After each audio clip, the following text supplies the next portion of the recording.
Good evening. So welcome to this gathering. First, we will start with labor and land acknowledgement with my colleague, Christine DeLucia. We'd like to begin the program this evening with a land and labor acknowledgement. We respectfully acknowledge that Williams College stands on the ancestral homelands of the Stockbridge-Munsee Mohicans, who are the indigenous peoples of the region now called Williamstown. Following tremendous hardship after being forced from their valued homelands, they continued as a sovereign tribal nation in Wisconsin, which is where they reside today. We pay honor and respect to their ancestors past and present, as we commit to building a more inclusive and equitable space for all. We also recognize that the institutions we occupy, where we are privileged to learn and teach, have developed in places where Indigenous and African people have been enslaved and rendered unfree in other ways. Given the labor extraction that is foundational to such colleges and universities, we ask for and seek ways of making restitution that will constitute some forms of freedom. Thank you. So first, I want to thank everyone who's made this gathering possible. And I'll start with three doctoral students and postdocs, Rebecca M. Wilcox, T. Troutman, and Tasia Mars McDougall, who actually has been graciously available to help us with the Q&A section. This conversation with Frank Wilderson and Selamawit Terrefe is part of the graduate and postdoc students' ongoing interrogations of the meanings of betrayal, of ontology, and blackness. And actually, I want to be repetitive here. If they did not have the creativity or the determination to think collectively and to work collectively, we would have events, but we would not have the specific event that we're having this evening. I would also like to thank the Oakley Center as a co-sponsor, Jacqueline Hidalgo and Krista Birch, for the Events Center, Carrie Green and Patrick Gray, and also my colleagues and co-PIs on the Just Futures, Mellon Grant, Christine DeLucia, and Letitia Haynes. The Office of Institutional Diversity, Equity, and Inclusion is also central here. My apologies if I've mangled anyone's titles or anyone's names. So I'll begin with the bio so that we can proceed to the conversation. We have three biographies to note here. First, Frank B. Wilderson is an award-winning writer, poet, scholar, activist who worked with the ANC during the Apartheid era. He's currently Chancellor Professor at UC-Irvine.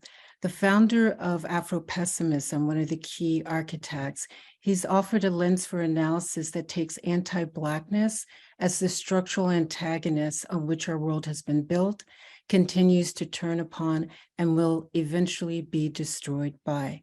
He is the author of Afro-pessimism, which was longlisted for the National Book Award. He is also the author of Red, White, and Black, Cinema and the Structure of U.S. Antagonisms, in addition to Incognegro, a memoir of exile and apartheid, which was the winner of the American Book Award and the Zora, Neale, Hurston, Richard Wright Legacy Award. We could say a bit more about Afropessimism, and I will do so. In the Kirkus Review, it is observed that his most recent book, Afro-pessimism, is, quote, a compelling, profoundly unsettling blend of memoir and manifesto that proposes that, by design, matters will never improve for African Americans, end quote. That's a shortened quote. While Claudia Rankin notes, quote, there are crucial books that you don't agree with, but one still comes to understand the importance of the thought experiment. Afro-pessimism is one of those books, end quote. Wilderson is professor and chair of African American Studies and a core faculty member of the Culture and Theory PhD program at UC-Irvine. Professor Selamawit Terrefe is assistant professor in English at Tulane University, and fortunate for our college, is the Mellon Just Futures Fellow and visiting faculty at Williams College.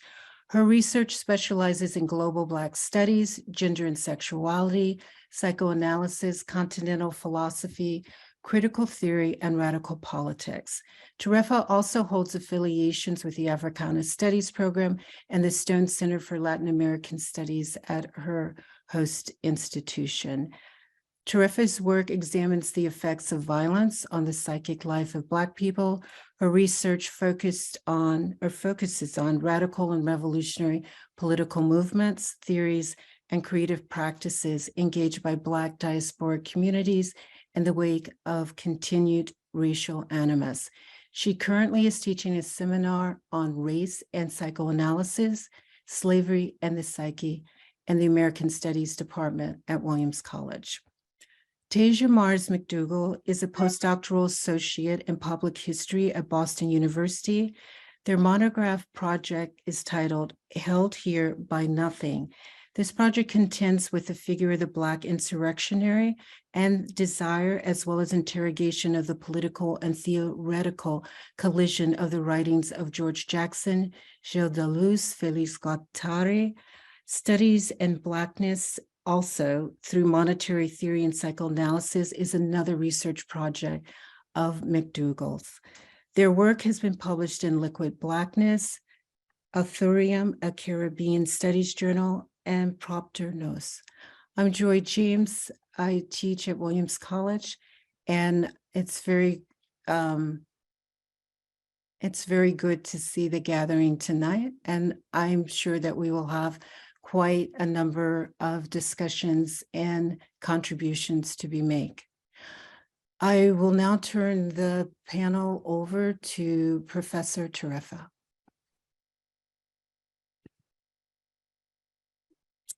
Thank you, Professor James. I appreciate the introduction. That was very generous. I'm going to be very brief in my opening remarks because I'd like for us to actually get into the conversation and then also have the Q&A. In thinking about how I wanted to open the discussion today, of course, the term work rather than labor came to mind. And I say, of course, because I cannot but think of the work, rhetorical, corporeal, and psychic labor that Blackness appears to do in relation to both ontology and betrayal. But is it betrayal or ontology, or perhaps even both ontology and betrayal, that presents the heuristic par excellence for an ontology? The article here, an, is important for it unveils a singularity unto itself, the fiction of being. This singularity, absent and not denied to Blackness, betrays the performance of non-being as a supplement rather than any semiotic or action. Hence, betrayal, like the anticipatory mourning of a fictive end rendered to the debt that is one metaphor for time, its relationship to ontology, rather than ontology itself, presents Blackness as the curious case, at least in my estimation, of what occasions our discussion today. An ontology of betrayal then betrays the locus of what I interpret to be the cloak of a performance of reducibility, that is, to language, to meaning, to a symbolic that rests upon the guarantee of Black death and its dishonor. That is like the inverse of the gerund form in dying. Blackness retains its subject at the level of syntax, the noun death, but without the facticity construed in the regimen of the verb to die. Whence could or would this death appear when its performance of legibility is what maintains the symbolic's anchor to its schemata with the imaginary and the real? Can any moniker of singularity provide a heuristic to describe the ontology of Blackness when Blackness itself is what is made to appear as being and negation's guarantee? In other words, the questions I'd begin with are, what is the Black psyche's relationship to betrayal when the latter implies both trust and relationality? One can only abandon something with which a contract has been rendered or understood. Would violation's betrayal not mirror the deceit of a dialectic that promises transcendence at the end of its Aufhebung? And what, if anything, undergirds the Black psyche's continual investment in the assumption of being as a denouement to the vestiges of violence foundational to its instantiation. What is the Black psyche's investment in betrayal? And with that, I'd like to turn it over to our next speaker, Frank Wilderson.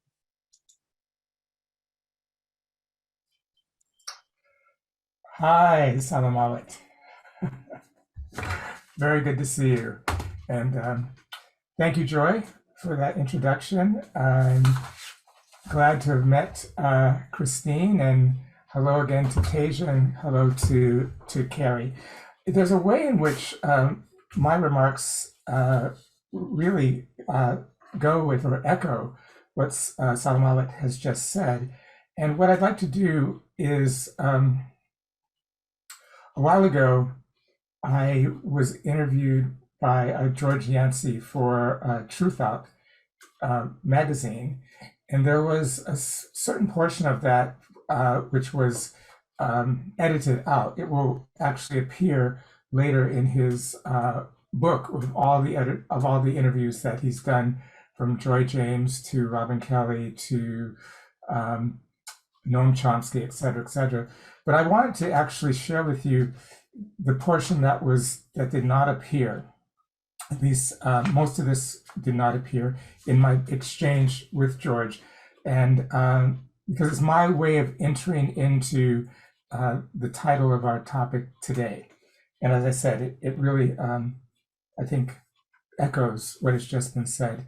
At one point, George asked me, he says, he's asking about this question about what would it be like if all Black people became Afro-pessimists, and I hadn't actually considered that. Then he says, there's a way in which our very desire for inclusion means that we desire to be part of a system from which we are structurally barred, and which would mean our continued social death. Hence, if Black people in the US collectively became Afro-pessimists, there would be no desire for inclusion, no desire to mimic the false category of the human, no desire to comply with the parasitic logics of a world whose sense of its own coherence needs Blackness as the abject. I think this would frighten the hell out of those who instantiate the category of the human. I think it would also frighten the hell out of Black people. And he says, what do you think, Frank? So I said, yes, I want to make it clear that I think this is a beautiful dream that you've articulated here, all Black people becoming Afro-pessimists. I'm not sure what that would look like as a mass movement. As someone who's written extensively on Afro-pessimism, as one of the so-called founders of it, I would say that if the first Kenyan and the first Ugandan who was taken across the Gulf into Arabia understood that these other people are developing spirituality, family, culture into Arabs, and their development has a symbiosis to the destruction of my body.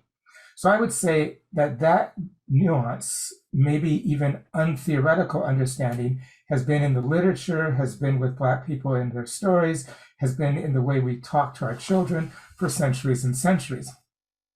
That's how old Afro-pessimism intuition and thinking is. But what has not been there, and what Afro-pessimism has brought, is a sense that it's okay to say that.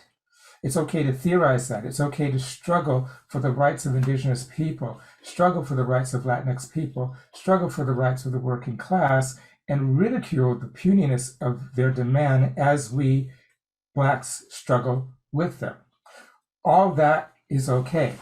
But your question about how Afro-pessimism might frighten Black people and would frighten everyone else, this whole question takes me beyond where people like myself, Jared Sexton, Zakiya Jackson, Sarah Hahn, Kiana Ross, Connie One, Camille Emefa-Asi, and Amanda Lashaw started back in Berkeley. I know I've left someone out that not everyone agrees on everything, but those are the names that stick most profoundly in my mind.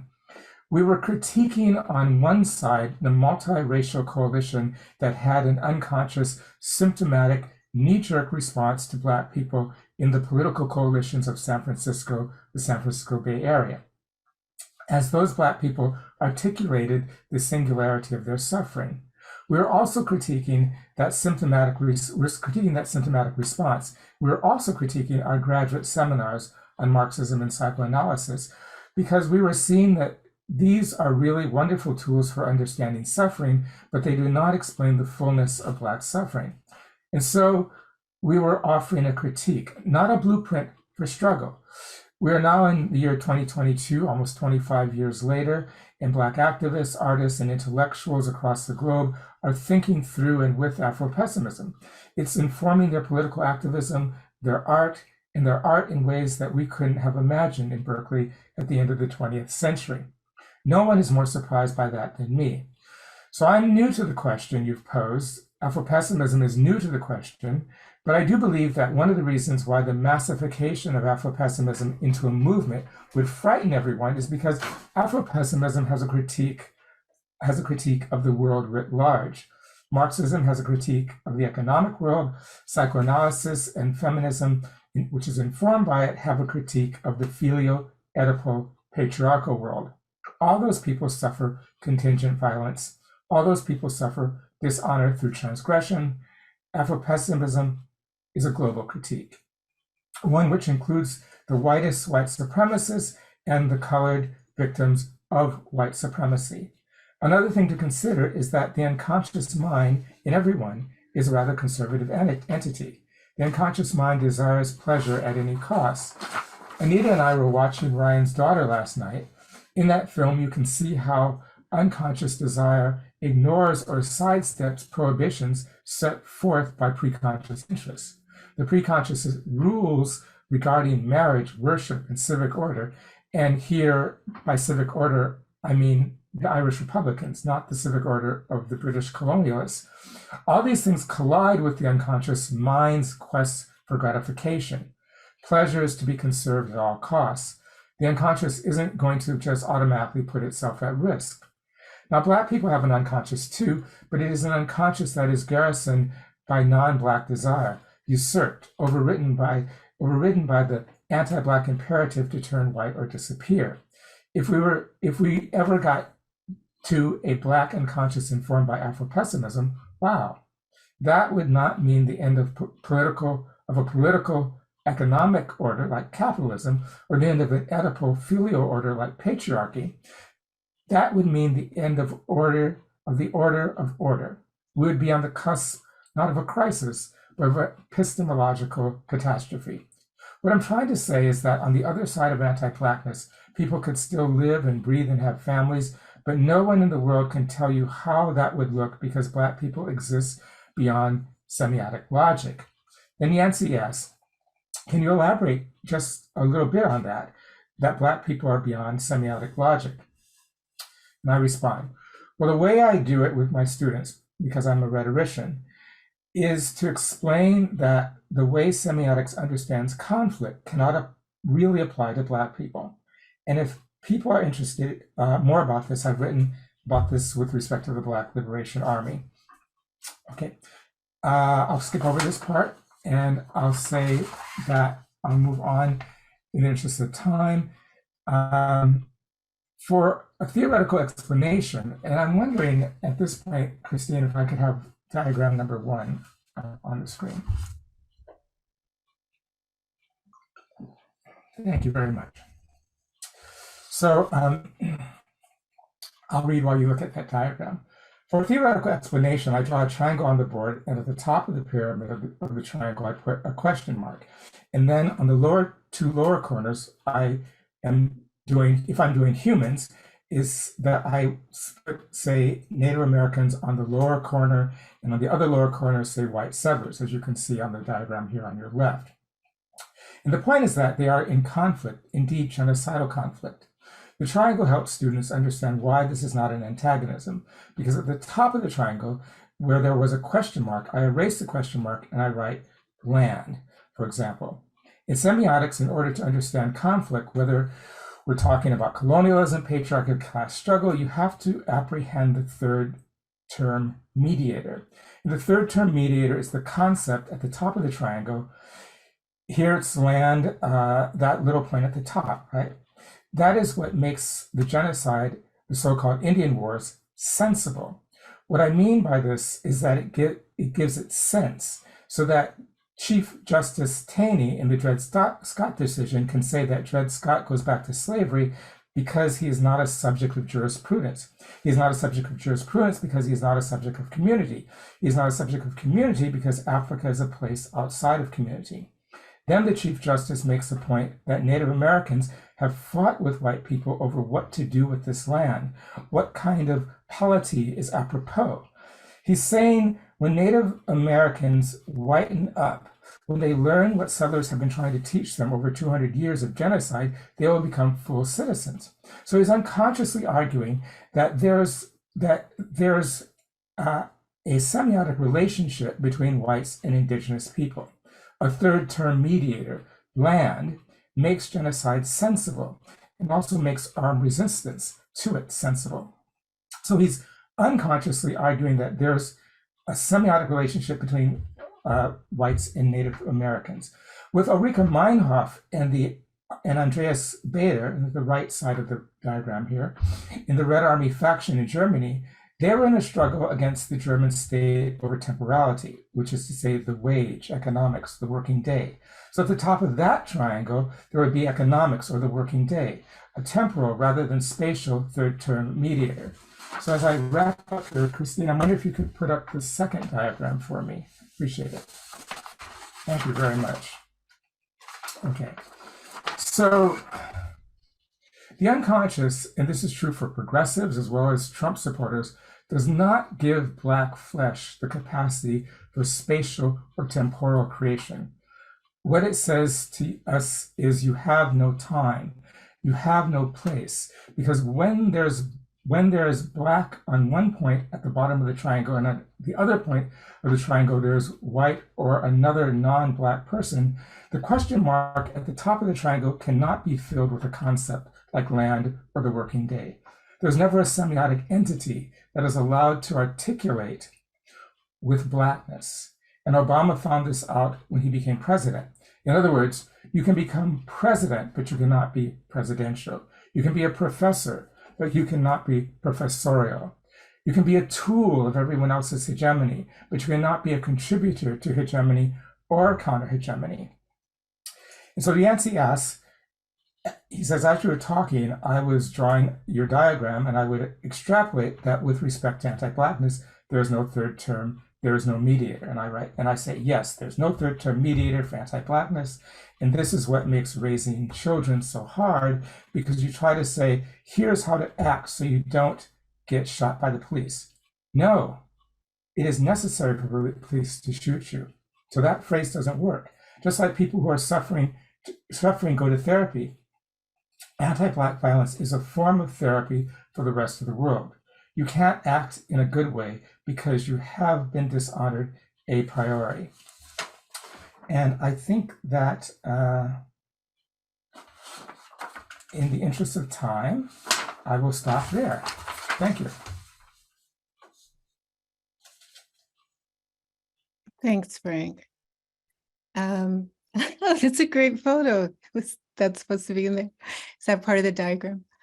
I want to talk first about connections, like how we know each other. So I first met Frank Wilderson almost 20 years ago at Brown University when I was organizing around political prisoners and hosted a conference on imprisoned intellectuals, eventually became a volume, right? So with Tasia Mars McDougall work on George Jackson, Jackson actually is on the cover of the book, right? The slain prison writer Michel Foucault terms his death in prison as being a, quote, mass assassination. Staying with the concept of betrayal, perhaps emphasizing it, because I'm not an Afro-pessimist. I respect the work. I'm always learning more. I knew little about psychoanalytics in terms of their political function. You know, you could say I was a lazy reader until I started to look more closely at the research and the work at Professor Terrefe, right? And also read again closely Jared Sexton and Frank Wilderson. But at this conference almost 20 years ago, right? Wilderson is on a panel with Jared Sexton, and in the middle, there is Sophia Bukhari, who has transitioned or passed on, a former member of the Black Panther Party, a former member of the Republic of New Africa, which was, I would describe it as a self-defense unit that was forced underground by the FBI and COINTELPRO, which was quite lethal in relationship to Black rebellion in that era. And one could argue, today. So the complexity of the thought that Wilderson was outlining with Sexton at one moment seemed to overwhelm the auditorium and the students who were present. But then Bukhari, who spent 8 years in prison in captivity, and the prison forced a hysterectomy upon her, another expression, right, of the state's power, its capacity to inflict harm and torture, dishonor, and severed natality. What Bukhari said was to point to one scholar, actually they were scholars and graduate students, and to the other, and to distill what they were saying in another language. It's the language of rebellion, the language of resistance, the language of love for community. And for me, that was a stunning moment, even though I don't recall all the words that were spoken at that time in the auditorium. I understood the intent and also the capacity for theory to move through all these spaces in terms of Black liberation theory or liberation theory writ large. So I wanted to start with that opening to explain my connection to Wilderson and my connection to Terrefe as both an intellectual connection, where I welcome their contributions, but I believe what cements our bonds are our commitments to a certain kind of political ethics, which Wilderson, as we said before, it's not about personal morality per se, it's about ethics around the captive. And that is what has led me to think about the captive maternal in a way, because even though for decades I wrote about and I anthologized Black feminist thought, I found it to stumble in confrontations with the state as an imperial structure, born out of a legacy of enslavement and genocide. Enslavement and genocide against both the indigenous who were here and the Africans who were tracked and trafficked here. So that's my preamble, which I think is important because, again, this concept that we're discussing tonight came out of a collective community. And I want to reiterate that despite the way in which academia can isolate or polarize, it also can be a zone of connection. So I want to say a couple of things briefly and move on so we can have the open conversation. Wilderson mentioned George Yancey, who is an important philosopher at Emory, and again, who bridges the academic world with the regular world, right, of intellectuals who are more engaged in material struggle. He also mentions Truth Out as a platform that Yancey uses to interview different people in order to make these connections around ethics, liberation, Black freedom, and what democracy could be other than what we've inherited. Truth Out will be publishing tomorrow an article and an interview with Kevin Johnson. Kevin Johnson is in Missouri. He is held in a prison. He is scheduled to be executed on November 29th, which is exactly 2 weeks from today. And there's a way in which the betrayal in the title of this talk and chat is very piercing. And it has to do with the formal captivity and the execution, either through two types actually of death penalties, right? Either the formal execution or holding people in so long that they die of old age and disease. And in fact, medical fragility is heightened by being caught in these zones of imprisonment and containment.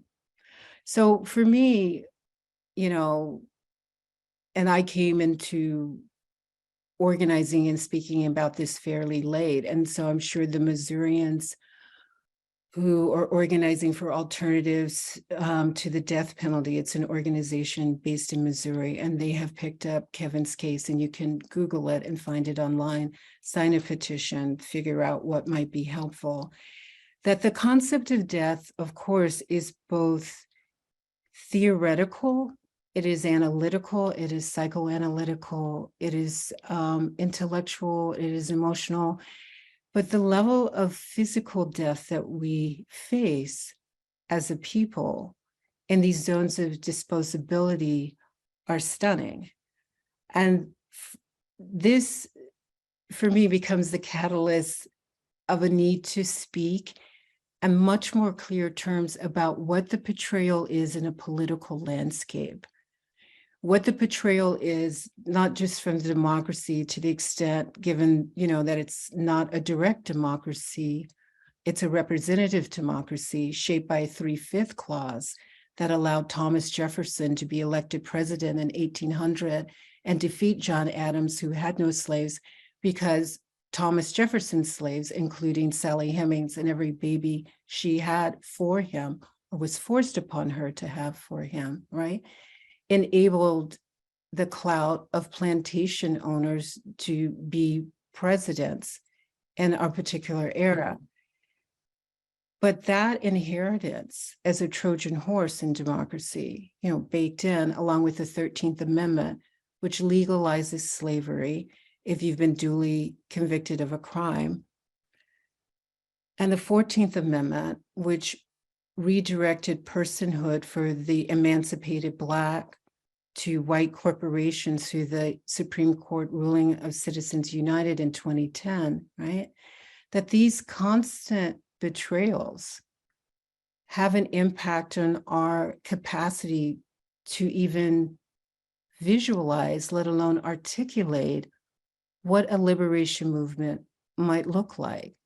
So in a piece that's coming out, which I won't, read too much from, it's called Maternal Incoherence, subtitled Feminism Meets Fascism. It's coming out in the first issue of Parapraxis, in which that volume 1 is titled The Problem of the Family. And in it, I talk about the instability of the maternal. And I want to read a couple of paragraphs and then I want to stop.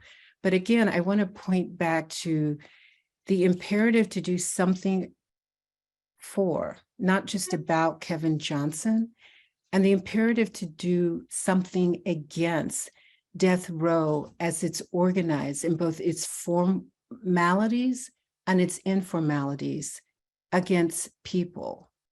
And one could add, there's multiple types of death by state and by empire, meaning that baked into U.S. domestic and foreign policy, one finds the repetition of our dying and our dispossession as the norm, not as the aberration. So one could think about Afro-Com under Obama being accelerated, among other things. So a couple of paragraphs from Maternal Incoherence, Feminism Meets Fascism, and then I'll stop. The maternal is not an inherently stable concept. Narratives constructed upon the maternal as bedrock cannot truly describe a shared experience. The emotional intellectual register of being a maternal and its function are a political issue shaped by material conditions of captivity, exploitation, resistance, and child removal or disappearance. U.S. democracy historically accumulated through racial capitalism and imperialism, genocide and enslavement, as I said before. The concept of the captive maternal was and remains a fulcrum for predatory accumulations until the captive maternal decides to depart from conflicting caretaking. I think this goes back to George Yancey's, question or imaginative query, like what would happen if we agreed to the terms of sacrifice in order to resist? That is, to move from the initial stage of conflicted or complicit caretaker through the stage of protest, into movement, beyond movement into marronage. And since we're hunted whenever we rebel, from that into the zone of war resistors. The captive maternal, as I said, was and remains the fulcrum for democracy. And in a work I did in 2016, The Womb of Western Theory, Trauma, Time Theft, and the Captive Maternal, I discuss how democracy merged with enslavement in order to shift burdens and feed rapacious desires through the consumption of its enslaved caretakers. So I'll read a quote and I will stop. Captive maternals are those most vulnerable to violence, war, poverty, police, and captivity, those whose very existence enables the possessive empire that claims and dispossesses them. Global dominance in economics, military, and cultural commodities allows the United States imperial reach, despite the blowback of its devastating, unwinnable wars, alongside the genocidal violence the U.S. unleashed abroad. Its interventionist warfare resulted, at least in the year 2016, at least 20 veteran suicides a day, trillions of dollars in military debt, and projected decades of warfare in the Middle East. And now, of course, through AFRICOM, we add Africa itself. However, the United States' longest legal war is with its domestic target. This is what I argued in 2016. The enslaved or captive Black woman, a war that dates back to the Commonwealth of Virginia's 1658 attempts to re-enslave Elizabeth Key, one of the first captive maternals to have her battles enter public record, end quote. I would close by adding, I'm not sure about that last sentence. Given our quote victories, our first Black woman vice president, who was a prosecutor and targeted parents who could not maintain their children to attend on a regular basis schools, which were likely or logically under-resourced and not meeting the child's needs. We have the first Black woman police commissioner of the NYPD, which would be Keechin Sewell. We have a lesbian Black mayor in Chicago. We have on and on and on. Again, at those early stages of stabilizing by becoming the face of the state, right? I could add the Black woman judge who decided that Mumia Abu-Jamal had not or should not be allowed a new trial despite the corruption in the first trial, and so that he will continue to be incarcerated in Philadelphia, even though he's been held captive for decades. I feel that our imagination, to go back to George Yancey, to go back to Frank Wilderson, to go back to Selamawit Terrefe, that our imagination would have to be so politicized that the way we saw the world, whatever terminology we use to describe it, would have to have a clear vision of what we face at an emotional register that we would agree to engage in resistance in terms of what we actually see, not what we hope to see in this democracy.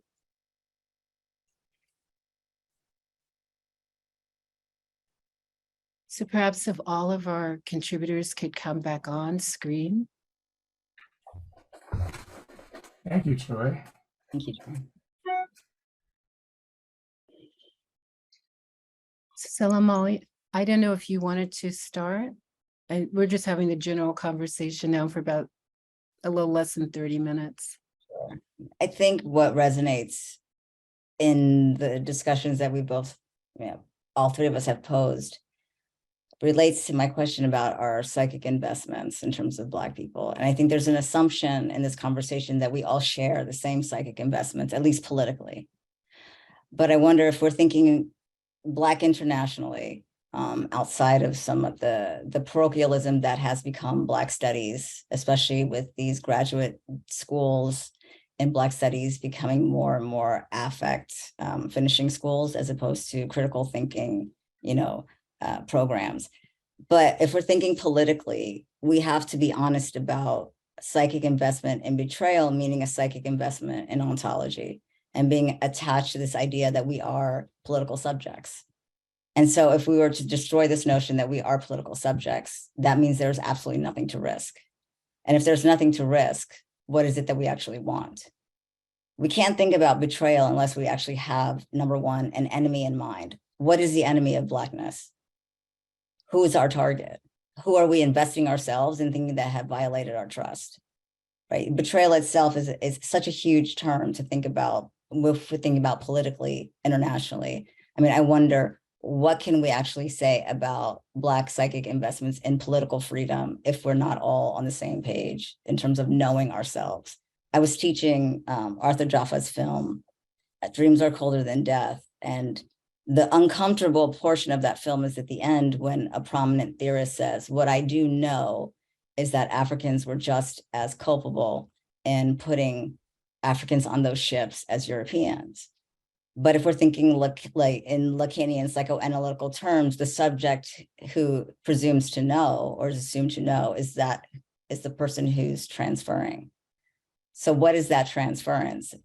You know, where's the psychic investment in terms of who's been betrayed by whom? Are you betrayed by those of you, your ancestors on the continent? Or you've been betrayed by Europeans who followed your ancestors and doing violation to your people? So once again, what are these psychic investments that we're assuming unconsciously, not in our preconscious interest in what we've been talking about thus far?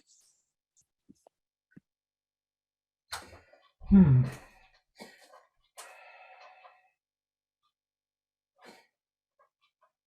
thinking. So I'm not sure I have a direct answer. Well, I would say, Selamawit, that I agree with you if what you're saying is that it's not, we can't imagine how a massification of Blackness could come to share the same psychic investments. Yeah, that's I would be wholeheartedly in agreement with that. And just because we have those investments doesn't mean that we're subjects in whatever we're investing in, which is precisely what Obama finds out and what we find out, you know, every day that we're teaching. So I don't have an answer. It's a perplexing kind of question. I would when you said that the students became uncomfortable with the phrase that we were just as culpable.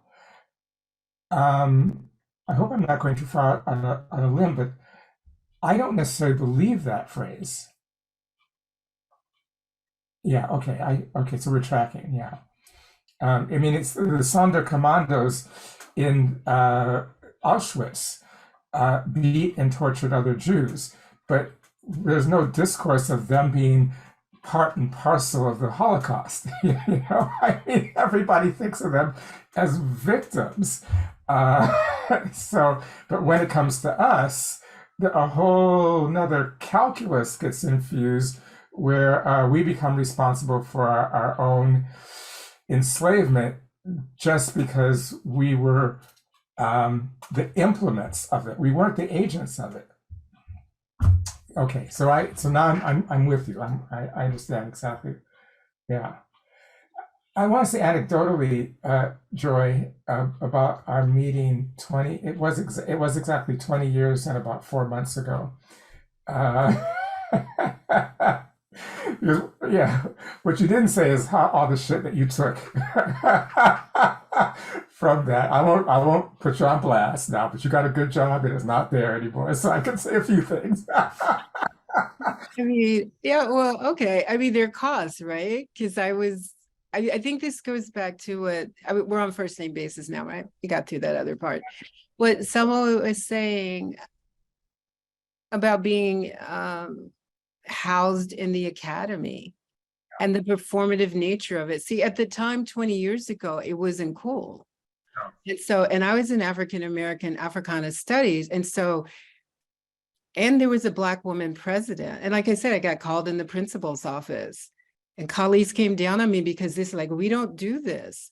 But like 20 years later, you know, again, all respect to the authors and the intellectuals, but now you can write about George Jackson I don't know if I shared with you when I had a seminar, a political seminar, it was all white students, and I had them read George Jackson Soliday Brother and your essay on Gramsci and the slave.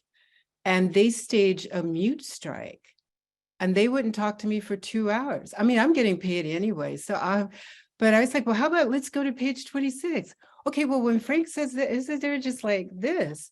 And it was an interesting contradiction. Like, what is betrayal? So I want to go back to what Selma said. They were still the same people who helped organize the conferences and edited those anthologies, but they were disturbed by the agency that they found in the text. I think it's easier to be pettied, right? Or to be celebrated because you climbed the ranks and got the golden handcuffs or whatever people are doing in bondage in the academy, right? But to desire to sacrifice in order to be free or save Kevin's life. Let me back up, like on Kevin, right? The article will be out, Truth Out tomorrow, the interview we did a week ago, not this Monday, but the previous. So it's an under-resourced household. There's not enough food, you know, adults are drug addicted, et cetera. When they're 19, they see their 12-year-old brother collapse while police are doing a raid of the house. And police are just stepping over the 12-year-old's body. And then he sees the ambulance come. I mean, the police are looking for him. You know, he didn't pay. There's some kind of infraction that happened months ago. It might have been domestic, you know, but I mean, things that we like ethically, politically, morally like oppose, right? But stuff happens. So the child's name is Bam Bam, and he sees him taking out on a stretcher. And by the way, his foot is dangling, everything. He knows that he's deceased. But when the mother comes and she's trying to go in the front door, the police push her out. When then she tries to go in the kitchen because she can see the child on the floor too, and people just stepping over and looking for, you know, another teenager. I mean, he's 12, he's not even a teenager. And so when Kevin collects himself, he's like, the police killed my brother. Now, later it will be determined it's cardiac arrest or whatever, but it's the dishonor, it's the contempt, it's nearly pushing the mother off the porch when she's trying to climb in to save a child. Right? And so when he sees a police officer who was a supervisor, he shoots him. And it's hard to get mobilization because it's a white police officer and this is a Black teenager. So decades later, almost 20 years later, he's supposed to be executed when he's literally having a breakdown, you know, mentally, emotionally breakdown, like cumulative trauma. He's literally having a breakdown. He's just yelling, "You killed my brother," right? So remorse is given, but that's not enough. And so to go back to Selamawit, I'm actually starting to think it's only rebels that you can trust. And then what's your metric for a rebel? And then do you have to check in every month to see if you're still a rebel, right? But I don't think inherently, and I've said before, I grew up, you know, with the military intelligence officer who worked for Empire. I don't think just because people are Black, that is a stable foundation for a freedom movement that is a resistance movement. I would agree.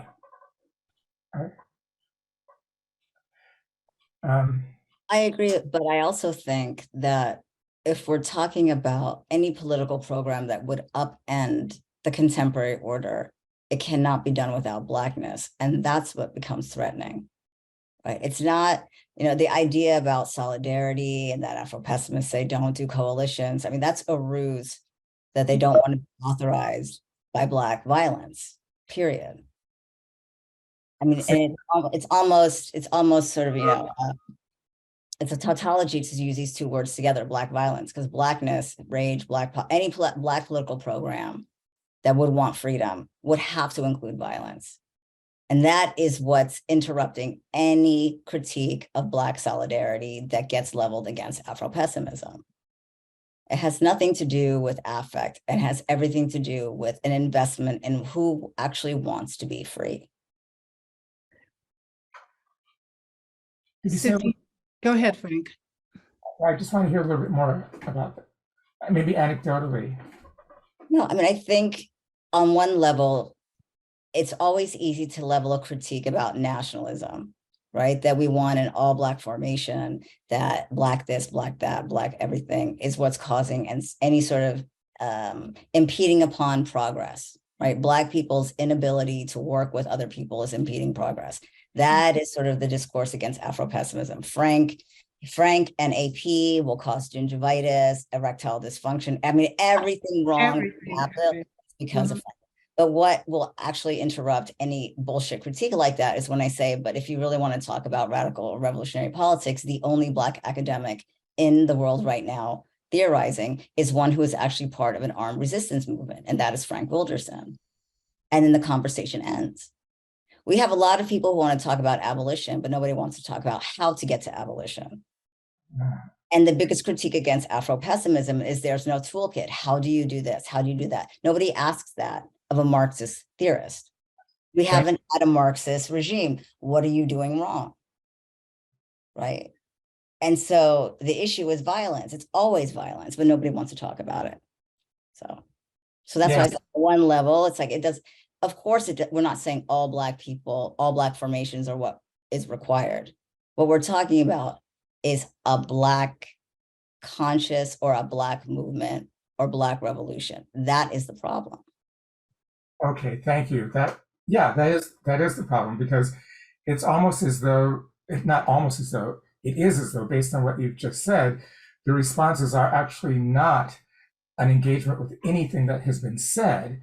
They're purely symptomatic. And, you know, going back to that conference 20 years ago that Joy started about, I mean, Joy read something that I don't know how, we hadn't even started doing our qualifying exam, but you read an article, you called me, called Jared, we came out there, and you changed the lineup. And I want to say I apologize for something that I did say. If you had told me that the Black woman sitting next to you in the front of the auditorium was the president, I would not have said all the shit that I said. No, she wasn't the president, but people reported back to the president what you said. So that's okay. It's years past.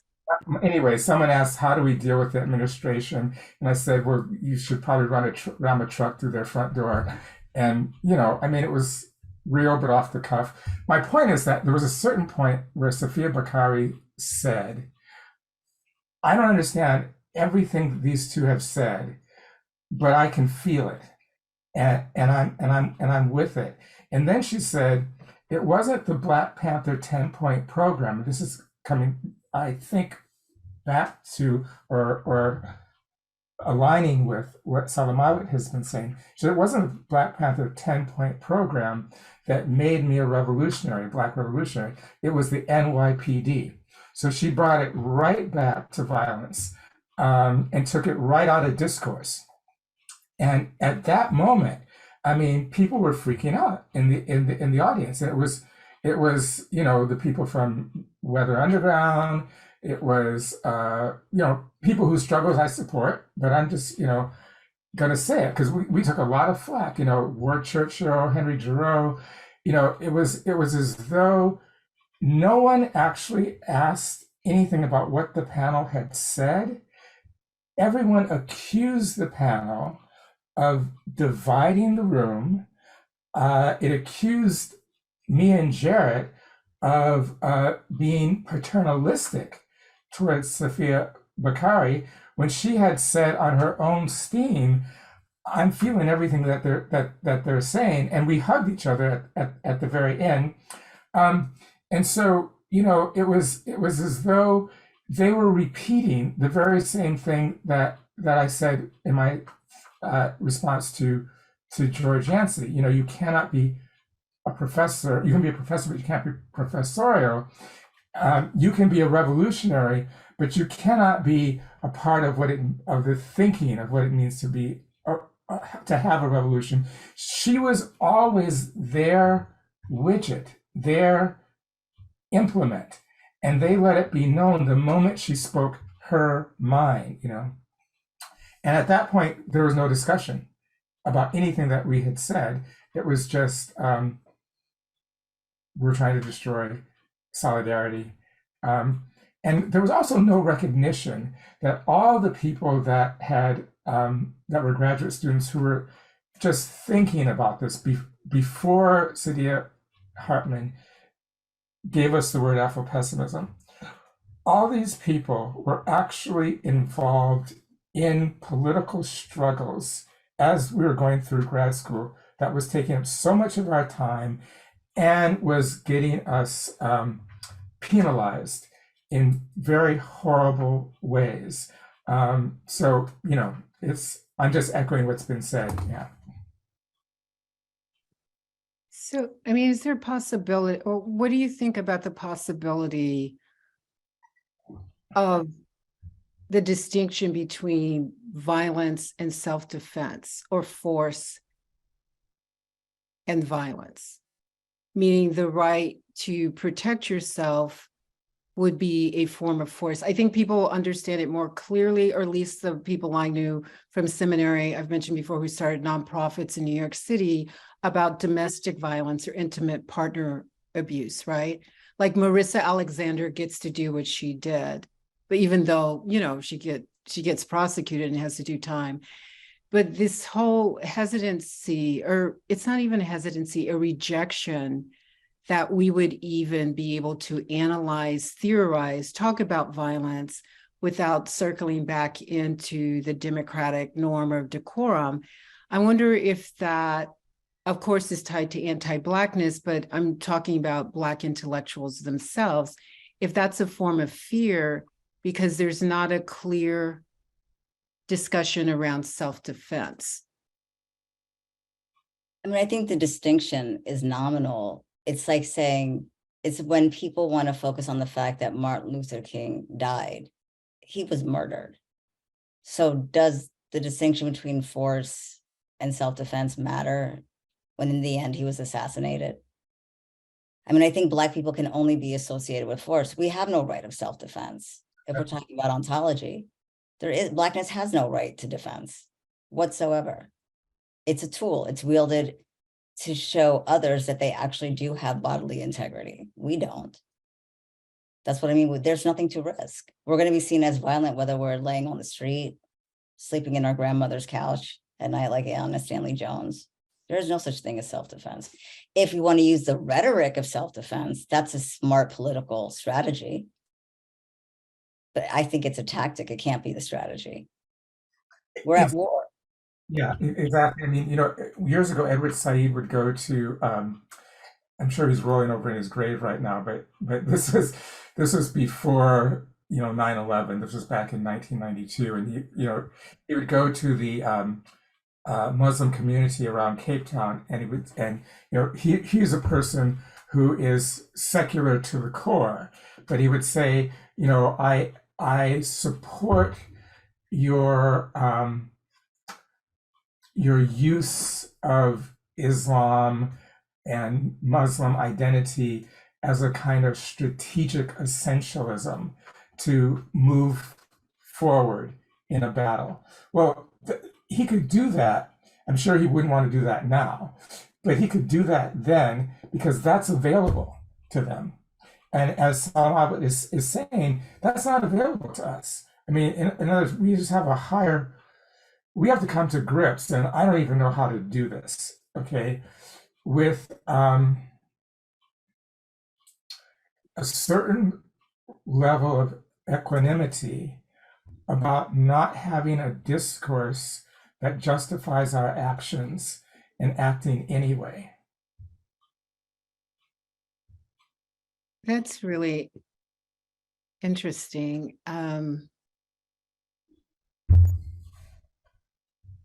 I mean, isn't this why Afro-pessimism is descriptive and not prescriptive? Yeah, and it scares the shit out of me, okay? I'm telling you right now. You know, I'm not saying this in a cavalier way, okay? I want to justify my action. So, that Catholic school, I don't know, but no, I mean, even to say that I'm not against Black feminism, right? I'm justifying why I'm doing the captive maternal.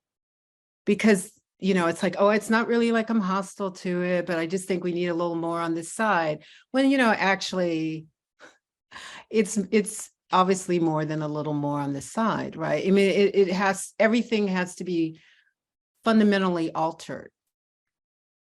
Mhm. But I would like to think that my need for justification has a rationale or logic to it. And that it's not just my preference, but it also constitutes a political strategy or a communal connection. Does that make sense? Yeah, but here I wouldn't.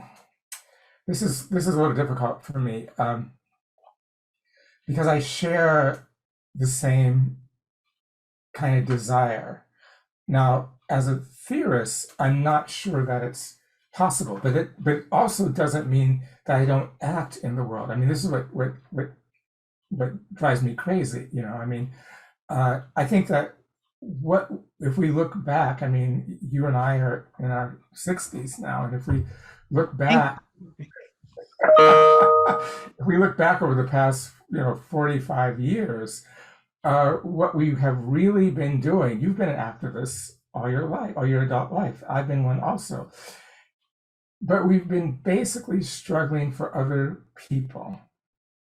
And I don't mean consciously not struggling for Black people, but what I mean is that what we need is so far in excess of what they need that even when it's just us working for better pay, for example, we're still working for them.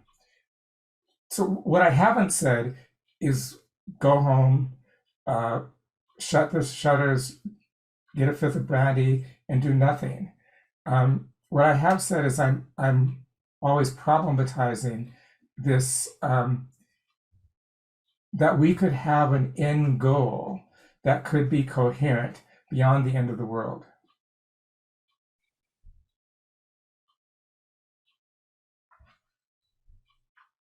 Can you clarify the coherent part? That would be coherent?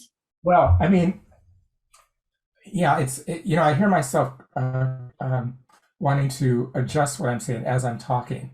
So, because I'm aware there's an audience out there.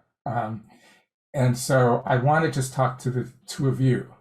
But even that is captive, I mean, it's as though we can't, it wouldn't be possible. Let me put it like this. When it becomes possible for us to think and speak beyond the confines of incarceration, then we will not be who we are. We'll be something else. There'll be something else. So I'm just saying that I'm aware that there are young people out there. What I don't want to say is do nothing, because I think that through struggle, you educate yourself and you educate others. But at the same time, one could get caught up in thinking that what one is struggling for is really going to make one free. One could get caught up in thinking that one could actually write a sentence as to what Black freedom means. And as opposed to writing a sentence that's saying that the conditions in which we can write that sentence are not here and cannot be here until the epistemological order that we exist doesn't exist anymore. That's what makes us different. That's what I meant by the triangles. That's what makes us different. There is no third term mediator that makes, and this is what I mean by coherence somehow. There's no third term mediator that makes what we're trying to do, what we need rather, coherent. That doesn't mean do nothing. Not at all. Because if you say do nothing, then you'd also be saying that where we are is a function of a divine intervention. Like the nation might say, it's not like blue-eyed devils. as opposed to, I'm going back to arguments I've never picked around my family. But the point is, it is constructed, but I don't think we can think coherently outside of what is. We can only act against what is. But we would still, okay, so two things come to mind. One, in giving, like, in the last couple of weeks, some talks at Northwestern or Dartmouth, Bailey Thomas is absolutely brilliant. Their Black feminist and womanist roundtable that they've been able to create there. But this discussion of hope versus agape keeps emerging. So I don't even focus on the concept of freedom. I know it exists, right? But I've been thinking, and I've met some Black feminist philosophers who are talking about hope, seems on a regular basis. That's not my go-to either. But agape is political will as a form of love, right? As a form of commitment. So whether or not, and surely not in my lifetime, probably not in the lifetime of my kid, probably not, we could keep going on and on and on. But the commitment to do something that looks like resistance seems to be tied into our emotional landscape of care and kinship for each other. I mean, I think this is the reason why you state that you're not an Afro-pessimist in many ways, right? Because there's a commitment to an intramural that is shared, but there's also a desire for justification, like you said, that what is the justification for violence, right? So perhaps that's the psychic investment in betrayal, right? Maybe that's what needs to be discarded in a way to not have to justify a use of violence as self-defense. I don't want to have to discuss love or affect or emotion or care in order to justify why we need to end the current order. And I think I share that with many this is a violent world order. It's parasitic on Blackness. We have a body count that's piling up. It's parasitic on other people by extension. I don't want to have to say that I love my people or I love anybody else in order to wage war against the current order. I don't want to have to say there's a justification for anything. But I think that's the educative function of our jobs. That's, when you have your educator hat on. And then there's also the theorist. And when you call yourself a librarian, right? I'm the librarian, I collect the bones. This is the evidence. This is what I do, political philosopher. So it's how do we negotiate the political parts of ourselves with the theoretical sort of work that we do in the academy, knowing that our checks are signed by the very systems that enslave and genocide and occupy and everything. That's why I tell my students, you cannot trust anybody in the academy to give you a political program for liberation whatsoever. I mean, I taught a class on Black insurgencies, and there's a moment in time where the United States Department of Defense stopped publishing their own counterinsurgency manuals, and the University of Chicago Press started publishing them. There is a reason to not trust academics whatsoever. So. Yeah. I agree, but I mean, maybe in the few minutes we have before Tasia Mars McDougall joins us and helps us with the Q&A, it seems to me when I talked about 20 years later, right? It seems to me that the Black revolutionary has become this iconic,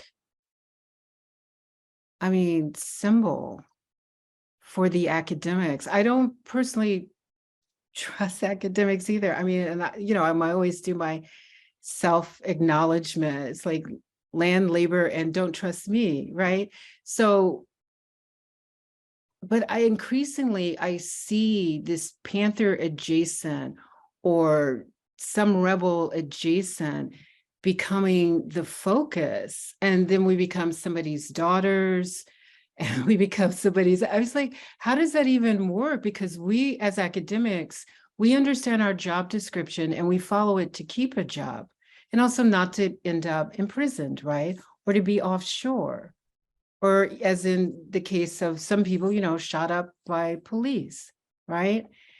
So increasingly, I think the very definition of the revolutionary is being recrafted or re-engineered by the academic and then distributed out because they have a larger network, right, of dissemination.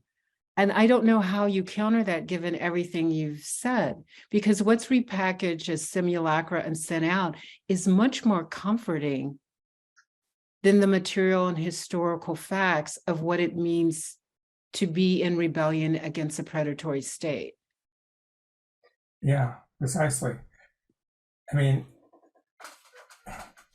and this is why I was saying to George, I'm not sure that Afro-pessimism as a lens of understanding the world could be actually massified. I mean, it's a very difficult thing to hold. You know, I've written 3 books informed by it, and it's not like every moment of the day I'm into it. You know, it's highly challenging, and this is what we were. In other words, I'm calling myself out in a certain way that I would call the people out in the conference you organized 20 years ago, Joy. It's as though, you know, we put forth an analysis of Black suffering. They took it as a demand for them to do something, or an intervention in their joy, or a disruption of their formations. We didn't even have that kind of power. And I would say also that this new kind of radical chic that you're talking about, it's missing something that when I lived in Germany was part of the thinking. It's missing this new look at the Panthers as, I would call it just the accumulation of Black revolutionaries, not the engagement with them. You know, in Germany, they were asking questions like,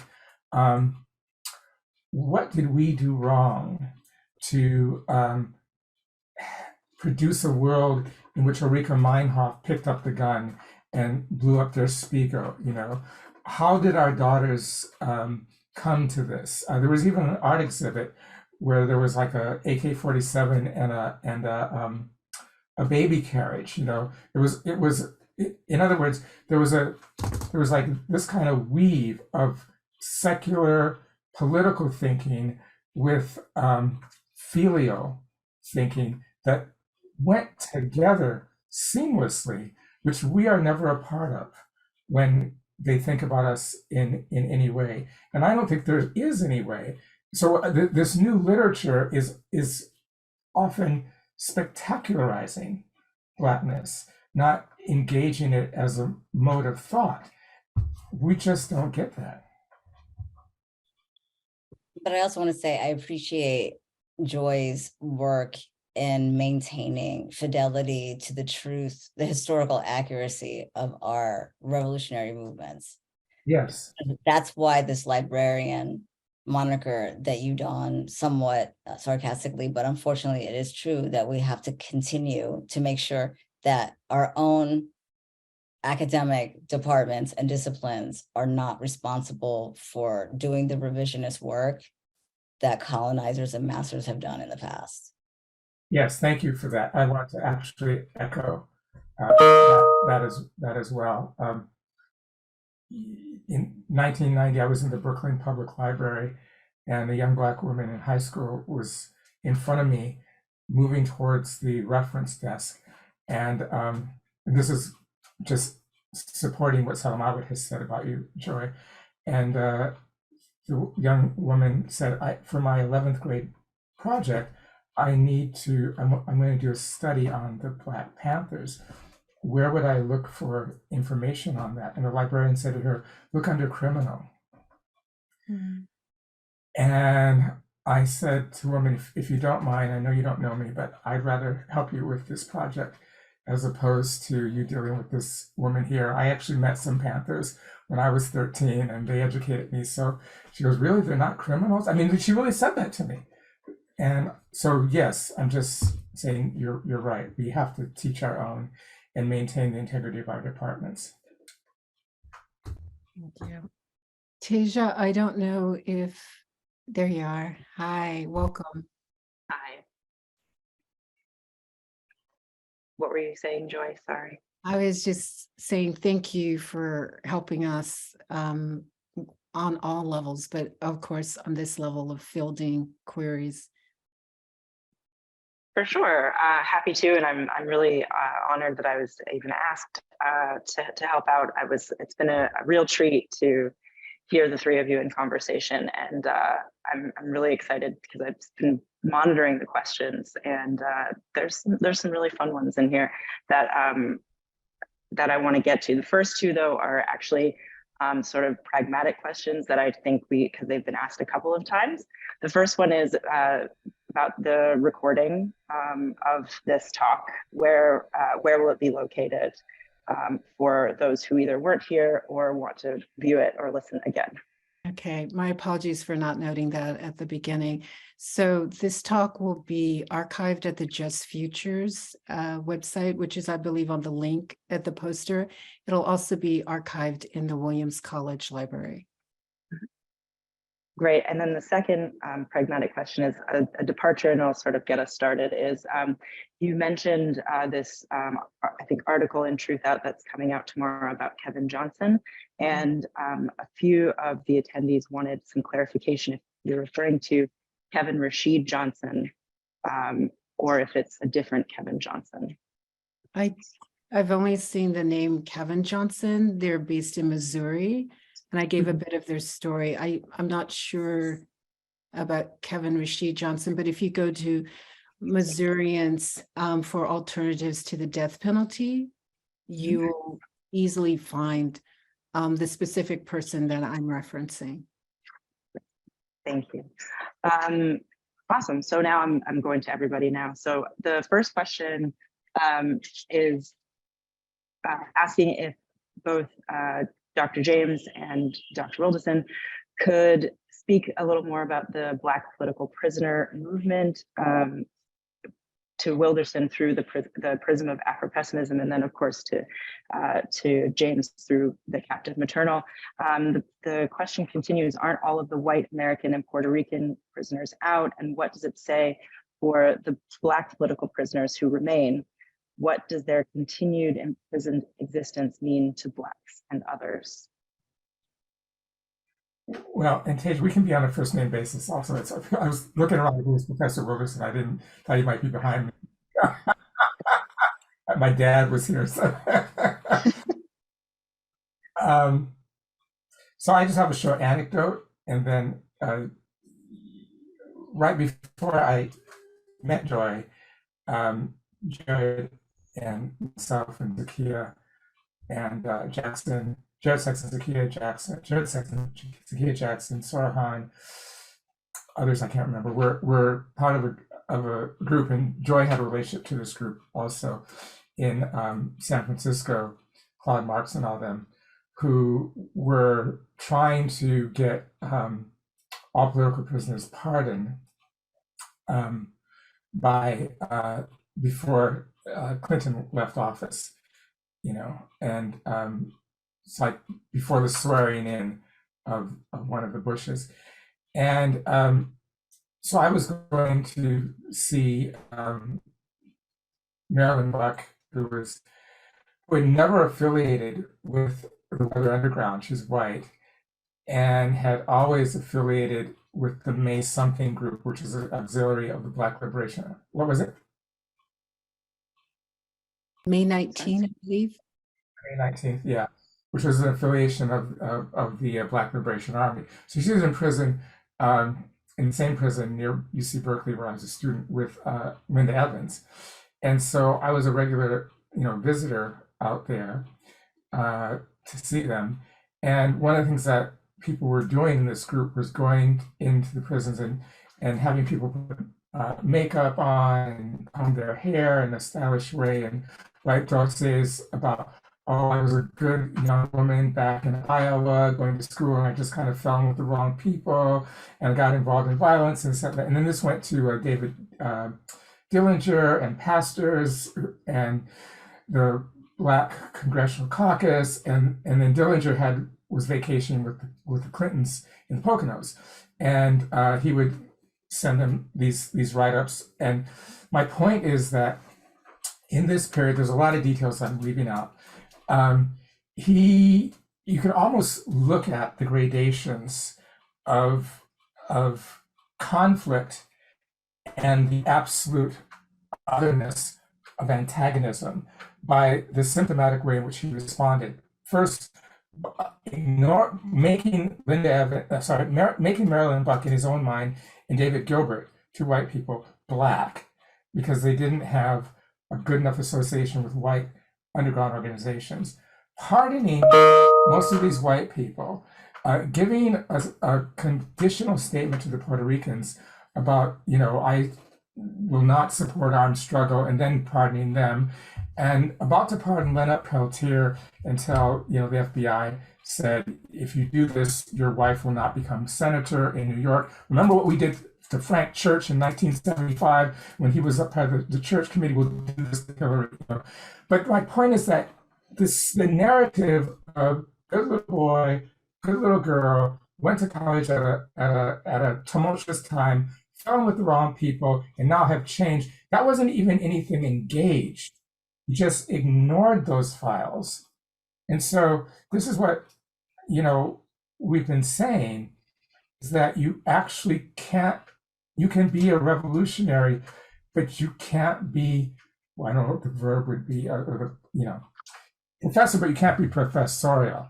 He didn't give them, I don't mean preconscious, intentional. What I mean is that his unconscious didn't give them a political space and time and thinking out of which they operated, against which he could say, this has changed, or this is the same. It was just a lack of consideration. So I think that all Black prisoners, whether they're politically conscious or what the IRA calls ODCs, ordinary decent criminals, are considered in the same way. And I don't think that there's a way to actually make your political present or your political ideas part of your embodiment for someone else. Yeah, thanks, Frank. I would first say for people who are concerned, and I hope people are concerned, that they could go to Jericho. Just Google Jericho list, and there's a list of the currently held political prisoners in the United States. And of course, the United States claims that there are no political prisoners in the it's not, whatever it is. Yeah, it's always Kafkaesque. I have written that I was introduced to political imprisoned people because I knew some Panthers, and these would have been East Coast Panthers from Harlem. And they would have been the way, and this would be how I met Dhoruba Bimwahad when he was incarcerated for 19 years, falsely incarcerated, that's some monetary settlement that can't pay for all those years, right? And actually, I was the first Black person hired to teach in the women's studies program, so it's all white women's studies program at UMass Amherst. And Dhoruba was just getting out after 19 years. And I was asked if I would host him at my house so that he could give a talk the next day. So actually that would have been the first time, right? So Dhoruba is the author of a number of texts, Still Black, Still Strong. He co-authored with Mumia Abu-Jamal and Assata Shakur. Also through the Panthers, and because I used to travel out of the country, I went offshore, and I was, able to meet, other folks. And Dhoruba has a critique of that, the creation of a Madonna out of a rebel and a revolutionary, right? But what started me to do the anthologies, and I've said this story multiple times, say it one more time, is through Kim Kidd Holder, who was in the Panthers in Harlem, and his brother was actually in the Black Liberation Army. I invited Panthers to attend a conference that Angela Davis asked me to organize at the University of Colorado Boulder, or CU Boulder, in the late 1990s, as a kind of precursor to Critical Resistance being launched in September 97 or 98. I did this conference in the spring. And so through Holder, I invited a number of Panthers, including Sophia Bukhari, who mentioned. I tried to invite Geronimo Pratt as another keynote, but the faculty freaked out. You know, again, I said he wasn't an academic. He had been falsely incarcerated for decades, but he was also a former vet from Vietnam. So he was part of the underground and he had skills, right? Even though, you know, he was framed for that. When I mailed the copies of the anthology from that academic conference into the incarcerated, I negotiated for 50 books to go inside. One person, Jalil Muntakim, wrote that the book did not reflect the reality of what it means to be a political prisoner, meaning that academics did not have the capacity. And it didn't matter that one of the academics was like, you know, this iconic figure. It's like, as a long-term detainee and as someone who wasn't just caught in a web, but actually was doing something, had agency, there's no way the academic book I did was accurate and had any depth. So then when I went to Brown from there, that's why I started doing the anthologies. So we could say Leonard Peltier, who's still in, Mutulu Shakur, Mumia Abu-Jamal, Kamal Siddiqui, H. Rap Brown, that's not his name, but it's Jalil Amin. I'm sorry if I'm messing it up. There are a number of people who need to get out. And I want to say a few more things and I'll stop. Based on my understanding, there is surplus torture for political rebels, because it's not just the violence of the captivity. What they have to do is kill your mind and kill your principles and your ethics, right? And so there's a certain kind of terror which most academic texts cannot capture. And so that was a rightful criticism decades ago, right? I would add echo what Frank said. I mean, Hillary Clinton was running for Senate, you know, after being the first lady, and Puerto Rican communities were voting in New York, and they were now New Yorkers.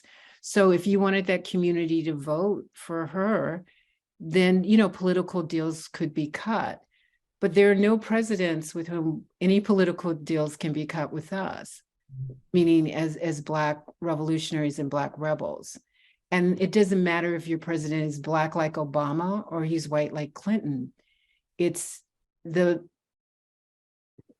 intellectual, the emotional register, the symbolic register of Black independent thought and resistance that understands this to be a war, as Selamawit Terrefe has pointed out, that is to be disappeared. And so the best way the state can figure out to do that is to allow people to die in prison or to wait till they're near death before they release them.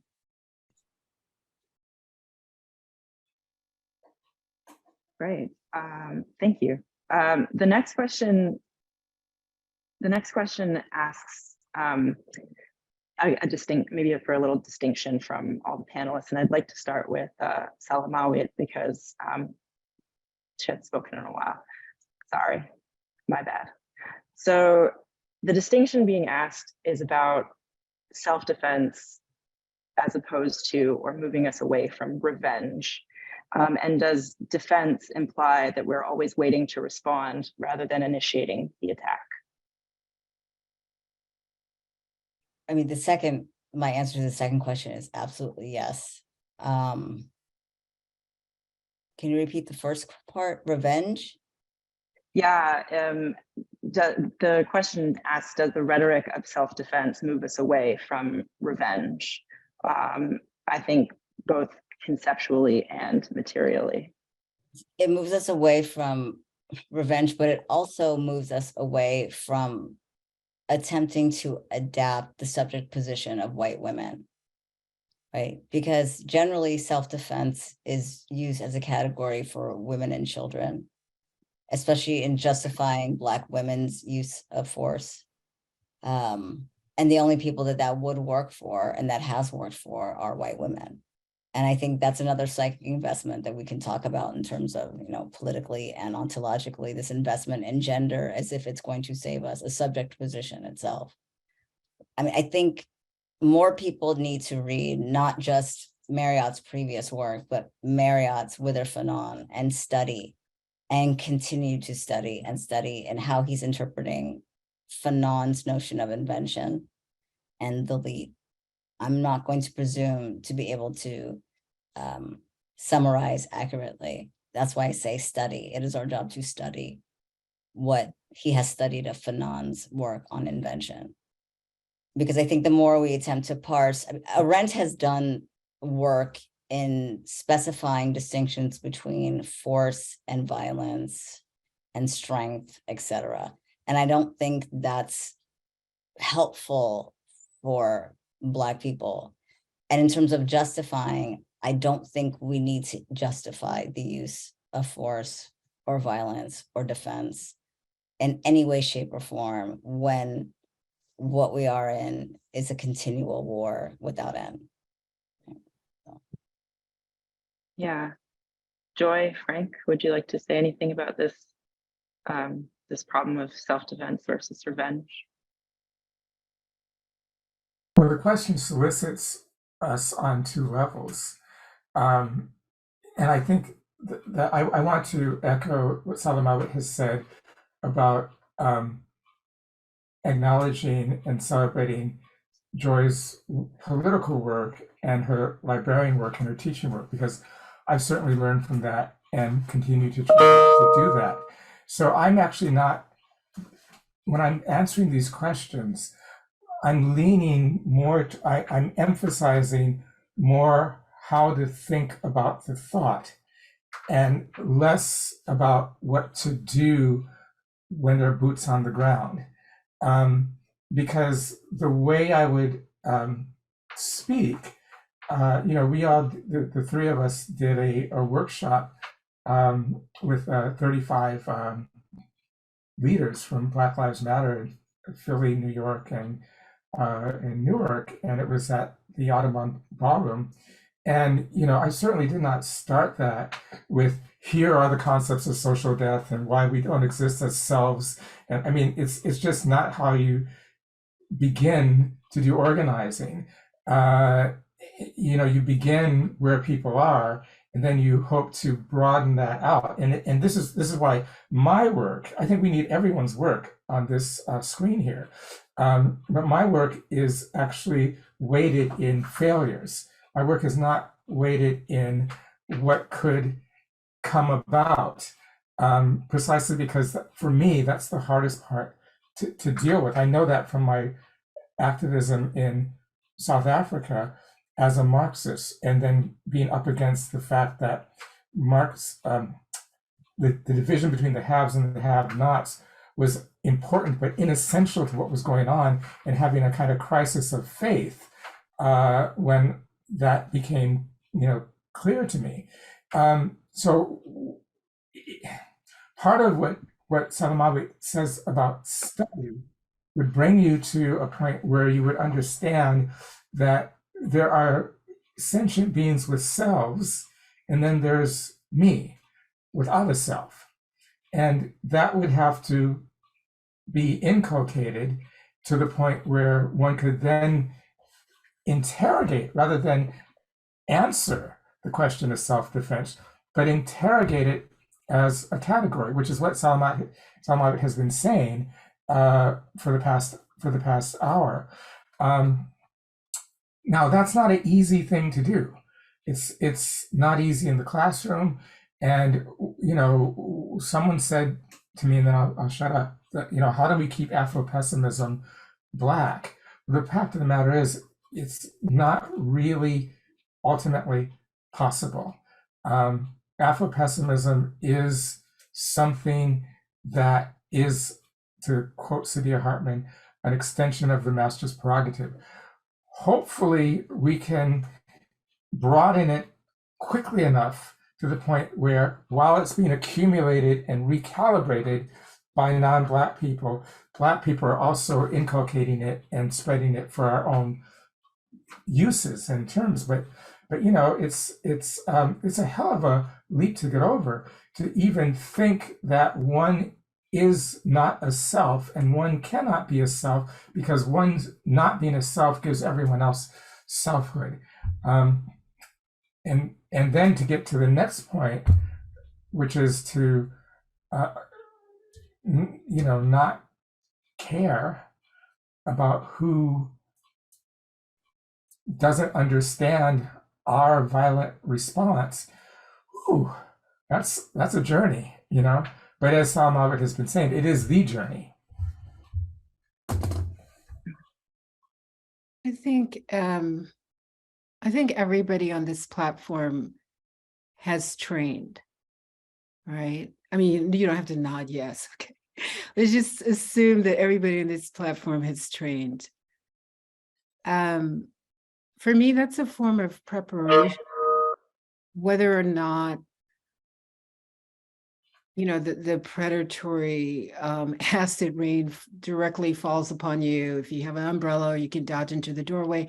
Or, you know, our class, our employment sector gives us some space and some form of shelter, but we still trained, right? And so I think for me, that's strategic.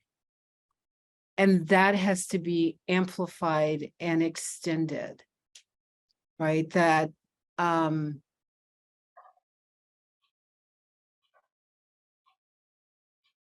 Roof, you know, and Obama can cry at a funeral, but he can't rage, right? Following the massacre. And it's fine to cry, but I mean, it's like, yeah, if you can like drone strike people on another continent, tell me you can deal with white supremacist terror. And, oh, you can't. Okay, well, I got to move on, right?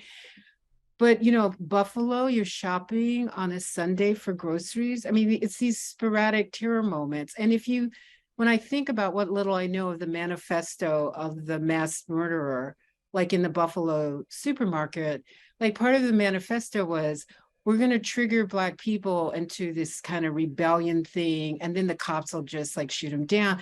And so we're doing these performative massacres in order to get a response. For me, the function of training is not that we learn to tolerate terror, but what we learn, you know, if I'm a librarian, then we learn to anticipate some of its moments. Mm-hmm. And for me, right, this is really hard. Revenge, as much as I would like it, can become messy and a distraction, because training is something different. It's strategic. And it doesn't mean that we wouldn't feel all the loss, the pain. I mean, I work with mothers who've had their children murdered by the police. And, you know, I listen to them and they'll curse me out too, right? But the ones, and I'm not saying the ones who you know, ended up campaigning for Clinton, but the ones who were like, I'm staying outside of this, you know, ring of fire, ring of hell. There is a way, I'm sorry, I'm not being more articulate, but I'm really trying to figure this out. There is a way that if I train, it is not just for myself. It is also for them. It's also for the kids. It's also for the elders, if that makes sense. And that becomes a commitment.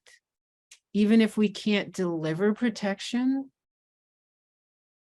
we work to have the capacity to do it. And so now, I mean, thank you, Selamawit. I'm not so dependent about calling it self-defense right now, although I'm gonna keep doing that, right?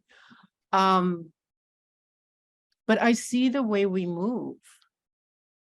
And the way we move goes beyond our individual care for ourselves. And when I hear us talk about training, we are talking about something beyond the individual. So I don't know if that answers the question, but I believe that our motivations are not always clear to us, but our practical and intellectual capacity expands. Is it sufficient to deal with an empire? No, but our mutations continue. Yeah, thanks all of you for those answers. So the next question, and this I will actually be, I will take up some of the time to talk about my own work and my own idiosyncrasies, I suppose. Is part of my work is really about a critique of freedom in general, freedom conceptually as a concept. I don't like it. It doesn't work. It doesn't do the work that we think it does to me. And some of this has to do with who we understand to be like a sovereign citizen subject, and in that way, a human. But I sort of not even disregard, I sort of reject freedom as like a goal. So someone asks, is there still space for meaningful imaginations despite the language of freedom not being available? And is there a way to give Black freedom meaningfulness? And to sort of fine tune the question that this person asks is basically, what advice would you give to Black radical poets? This is a question from a poet, for attaining meaningfulness in terms of what you have discussed.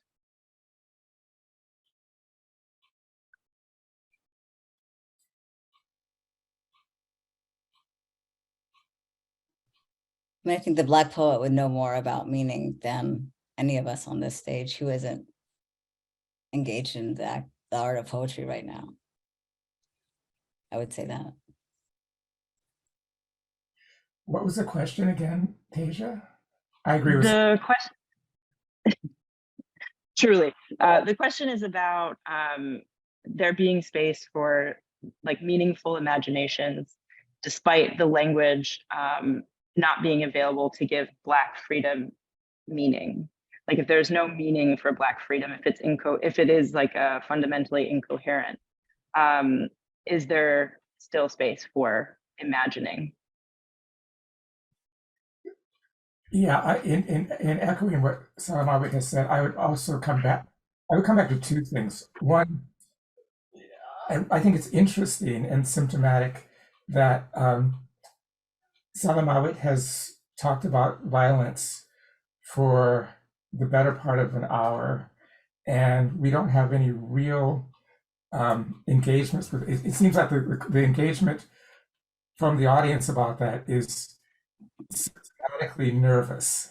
Okay, I mean, it's not, and I just want to note that because it's rather typical of, you know, it's just not being picked up. And you know, if she was Jewish, it'd be picked up immediately. Yeah, bomb the hell out of Dresden. What the fuck, you know? Assassinate Hitler. It would just, I mean, there would just be, I mean, in 1991, I had a professor at Columbia when I was talking in Marxist terms about George Bush, the father, putting 500,000 troops in Kuwait, getting ready to invade Iraq. Is this being a fascist imperialist intervention? And she says to me, no, there's evil in the world, and we have to stamp out evil by whatever means necessary. But when you get that same kind of thing coming from a Black person, it's either a diffused avoidance around what she has said, or just a non-engagement. So I want to kind of note that, and I forgot the other part. Just tell me. Sorry, I'm old. Tell me the question again. It has to do with like the meaningfulness of freedom. Yeah. I mean, it's this is where I think my hat is off to Afro-pessimism. It is not, as Salma has said, a program. It is an analysis, a lens of interpretation. It's, you know, which has only one kind of destination, which is how do we understand the ways in which Black people suffer. And once you get to that, then I think that it does something for the imagination. I don't want to say what it does for the Black imagination, but it does something for the Black imagination, because I think it does, if I can use the word freedom, frees one from having to articulate the meaning of freedom in the ways that other people articulate that. or even having to address it. I mean, that whole question, I want to be free, I'm doing this to get my freedom, assumes a prior plenitude of freedom that has been taken from one. And this is weird. I see my name and I see my face, but they're not together. Okay. so you know, it's like we have to. I think the arts have always. This is what I agree with her saying. The poet would know better. The arts have always explored that, but never consciously, I would say. And you know, and I would say that, you know, one of the things that, if I can, you know, Selamawit helped me understand about Song of Solomon, which, you know, all through high school was my jam, you know, is the redemptive sellout of the end of that book. You know, I shook my heart when she explained that to me. I reread the book in a completely different way. But if you just chop off the last part of most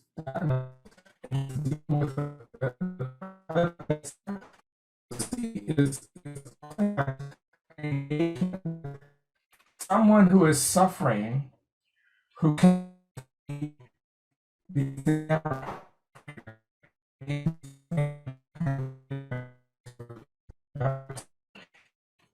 what I would give my hat off to all the people doing Afro-pessimism is that we have helped to explain why it's okay to go there.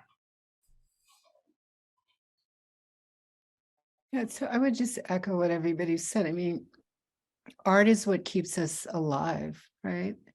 And, you know, it's for me like a foundation of culture. Someone recently introduced me to Alice Smith singing "I Put a Spell on You."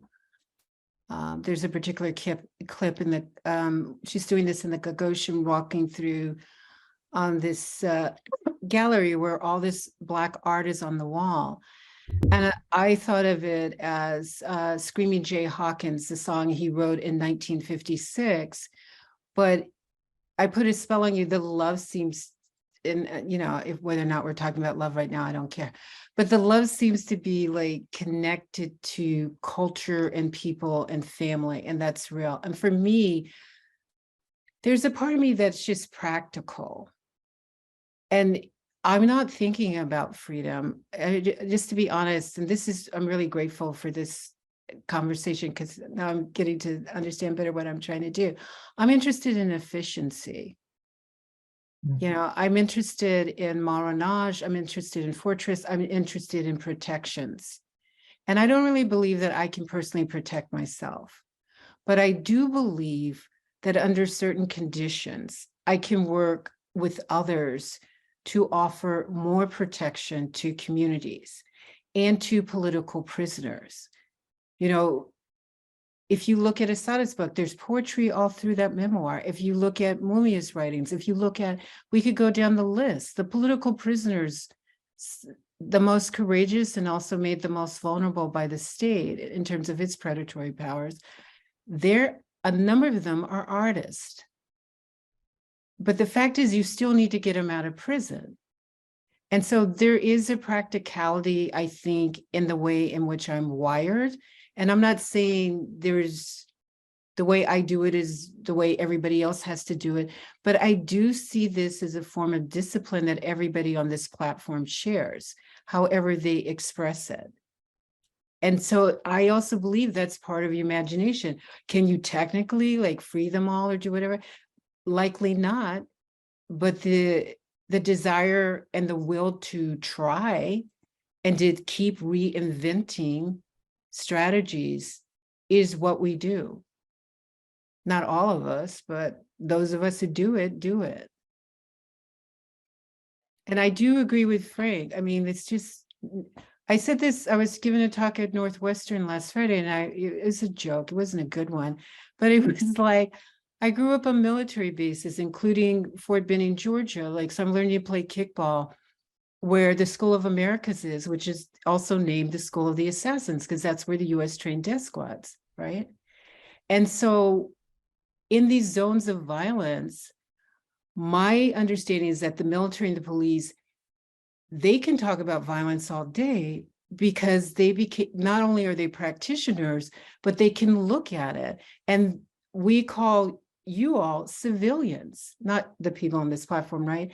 But the people who are not employed as, imperial armies, and, cannon fodder in wars, were talked down to dismissively. Like, you didn't have the stomach to face violence, let alone talk about it, analyze it, and do anything about it.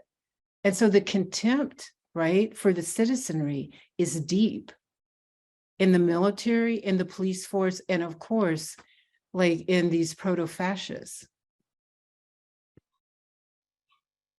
Yeah. Thanks. I had been kind of seeing this as well as I am curating the questions, of course, but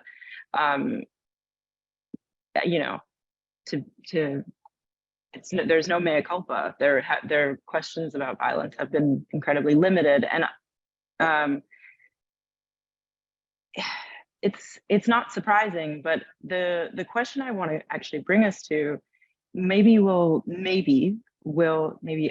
sort of underscore or maybe call more attention to what's kind of happening here is, sorry, it just disappeared in the chat on me. I'm so sorry, just a second. Is about the way that, like, is there a way to actually talk about Black revolutionaries or Black violence without falling prey to the comfort that, or the desire for comfort that Professor James talked about? Is there a way around this, or is there a way to talk about violence? Like, even me, publishing a book on George Jackson and John Jackson and Ivana Hoffman, is there a way to talk about violence in a non-academic space, or not in a non-academic space, I'm sorry, but is there a way to do it without this problem of comfort sort of invading the question, invading the conversation, invading?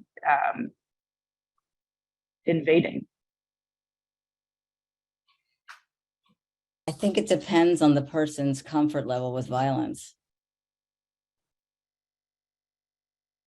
and familiarity with violence. I mean, I think it depends on who's in the room. I mean, that's it. I think there is no academic space that will not be hostile to Black discussions of violence, period. Unless it's a pathologizing discussion of Black violence, unless you want to talk, that's where Black culture comes in, which is why it's so easy for finishing schools to talk about Black culture, as opposed to Black revolutionary politics. It's true.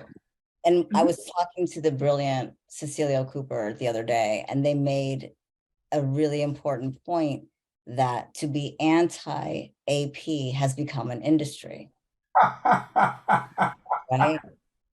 I mean, Dr. Cooper strikes again. To be anti-AP is an industry at this point. You don't have to know anything. You don't have to cite anything. You don't have to critique or analyze or study. You just have to take the position of no.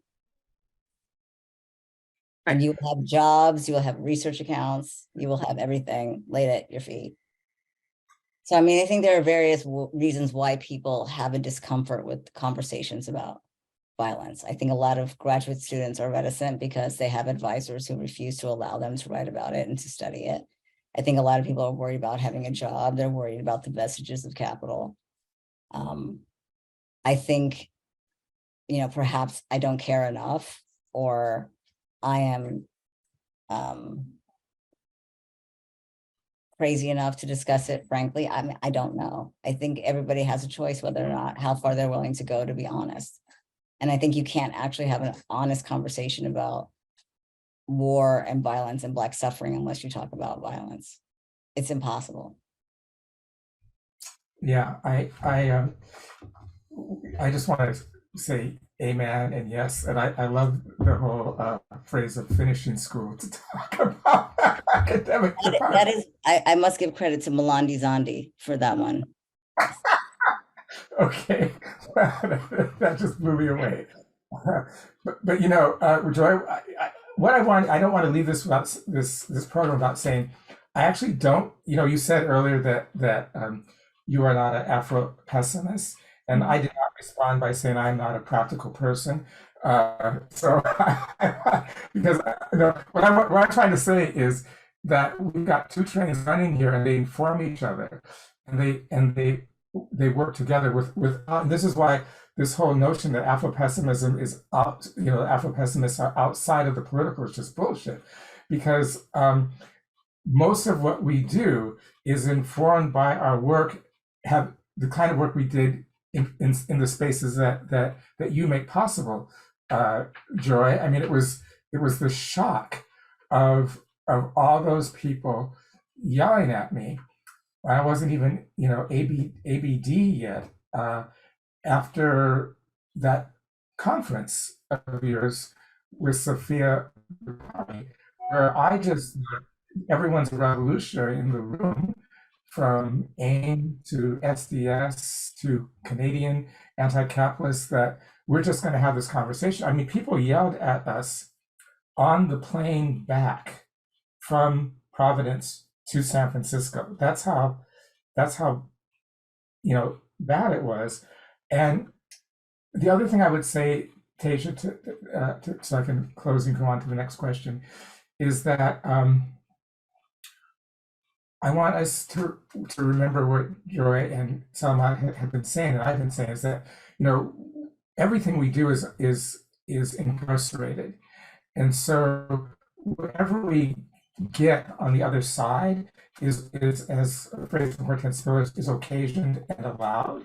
There are moments when there are eruptions that open up space for us to do more of what Selamawit is talking about, but that's not based upon the integrity or the rigor of our work. That's based upon what's happening with Black people in the streets at any given moment, you know. And normally, someone has to die in such a spectacular fashion that it embarrasses civil society. This is what Fanon says, you know. It's not a caring gesture. We're hiring all kinds of people, and I'm not saying that people who are Black. I'm not saying that the people who are doing this are lying consciously. It would be great if they were, because that would be an analytic response as opposed to a symptomatic response. Black people in the streets are blowing up the world. Let's see how we can expand the capacity for Black thought to happen on the academy. That's that moment, which is where we are. That's going to close down, just like it always closes down and comes up again. Emmett Till, it opens up, then it closes down. You know, George Floyd. So the funny thing is, and then I'll be quiet. The other day, Sekou Odenga from the Black Liberation Army was here at UCI in an auditorium that held well over 100 people. It was sponsored by a program that the Chancellor puts forward. Okay, that's how we know that we have become little dolls on a shelf. Okay, because when I brought him here, okay, almost 10 years ago, okay, I got hate email. There was Bridget Cook was there's people talking to her from the whole Orange County community about why are you having this terrorist, this, that, and the other, you know. And we got a little dinky room that held about 70 people, and we had to have 90 people in there. Okay, so now is chic. Okay, he didn't change. I didn't change. Nothing changed. It's just that occasioned and allowed is what happened. And he said something at the first meeting. I don't know what he said at the one that just happened, because I wasn't there. But the first one, someone says to him, and this comes right back to Selamawit, says to him, how do we deal with police aggression, a Black person, now? How do we deal with police violence now? And here's a 70-some-year-old dude very calmly said, well, you got to make it costly for them. And you could feel the gasp in the whole room, because no one misunderstood what he had just said. Okay, No one said, what do you mean by that? There was just silence. He says, you got to make it costly for them. Yeah. What do the panelists think? Do we have time for one more question? I'm okay with it. It's snowing. I'd like to go see the snow. Where are you? I'm in New York. Huh? I'm in New York, Hudson Valley. Oh, I thought you were in Georgia. Where did I think you were? New Orleans. Anyway, snowing. Okay, that makes sense. You need to go Well, see the snow. How would you like to close out? Selamawit, how would you like to close out? I will defer to the panel. One last question, briefly. Okay, one last question. So this one is going to sort of, I think, is a nice one to wrap us up, and that's why I asked if we could have one more. I'm wondering if you all can talk a little bit more about the Black intramural, or a lack thereof, as it concerns this discourse of betrayal and ontology. In an anti-Black world, are all Black people not called to serve anti-Black interests, and thus to be or exceed the category of the traitor? I'm wondering if the call to mistrust Black academics might be carried over more broadly to discourses of community itself. The best answer I heard from that question was Selamawit gave it in late August of 2017 at the Tate Modern Museum in London, when she asked the group, who were about 40 Black activists from Britain, are we in an intramural space? And everybody nodded yes, and then she said, no, we're not. So. Yeah, I also have a similar story about Selamawit when she asked, do you really think we're alone right now? To a group of Black academics. Selamawit, do you want to say more about that? No, I mean, I think I agree with what I said earlier. Okay. No, but I think the desire for one runs on the same train track as the desire for liberation. And I think it is a loving desire, but I also think it is one that is bound to disappoint if you're waiting for that in order to act. Thank you. Thank you all. It's been quite generous and generative. And so we appreciate your time and your contributions, and we wish you all well. And again, this talk will be posted, and you'll be able to access it from the Just Futures website, and it will also be archived in Williams College Library archives as well. Thank you. Thank you. Thank you all. Goodbye. Bye.